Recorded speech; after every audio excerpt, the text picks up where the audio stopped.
வணக்கம் நண்பர்களே. இன்னைக்கு காலைல ஏஞ்சதும் சோகமாக தான் ஏஞ்சேன்.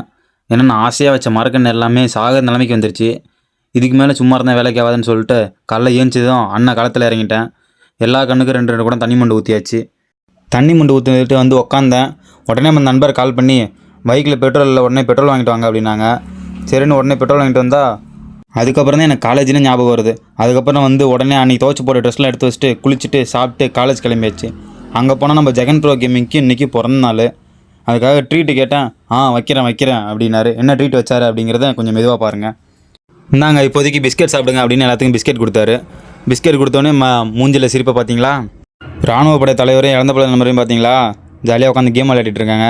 மதியம் பறித்து வச்சுக்கிட்டு எல்லோரும் ஜாலியாக கேம் விளையாண்டுருக்காங்க. திரும்ப போய் லஞ்சுக்கு ட்ரீட்டு கேட்டால் ட்ரீட் இல்லை, உங்களுக்காக புதினா சோறு எடுத்து வந்திருக்கேன் அப்படின்னாங்க. சரின்னு கேண்டீன் போனால் ட்ரீட் வாங்கி கொடுத்தா தான் வருவேன்ட்டு அங்கேயே உட்காந்துக்கிட்டேன். அதுக்கப்புறம் கிட்கேட் வாங்கி கொடுத்தாங்க. நம்ம பசங்கள்லாம் கேண்டீனில் இருக்கிறதா தகவல் வந்துச்சு. கேண்டீன் போனால் எல்லாம் தெரிச்சு ஓடுறானுங்க வீடியோ ஆன் பண்ணதும். பண்ண முடியல எங்களால். வெயிலில் தம்பிங்கெல்லாம் ரொம்ப டயர்டாகிட்டாங்க. அதனால் ஸ்பைடர்மேன் புலம்ப ஆரம்பிச்சிட்டாரு. பசங்களாம் அங்கே வெயிலில் கஷ்டப்பட்டுட்ருக்காங்க. இங்கே மாமாவுக்கு காதோல் கேட்குது. காதோல் இங்கே 2 பேர் காதல் பண்ணுறாங்கன்னு அந்தாண்ட பார்த்தா இங்கே ஒருத்தன் சர்க்கஸ் பண்ணிகிட்ருக்கான். அந்த தொட்டியில் குதிக்க போகிறானாமா.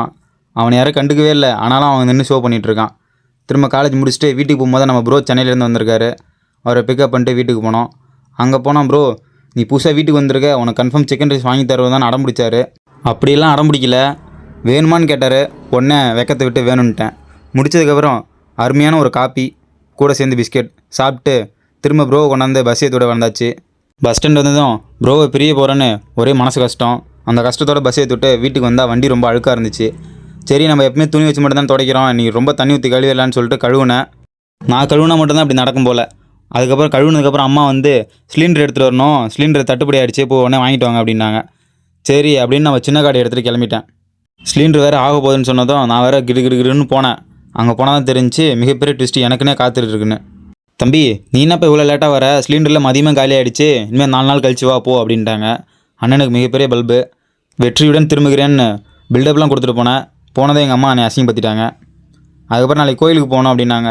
சரி இரு, சிலிண்டர் தான் பிடிக்க முடியல, பெட்ரோலாவது பிடிச்சிட்டு வரலான்னு பெட்ரோல் வந்து பிடிச்சிட்டு சாப்பிட்டு தூங்கிட்டேன். Tata bye bye.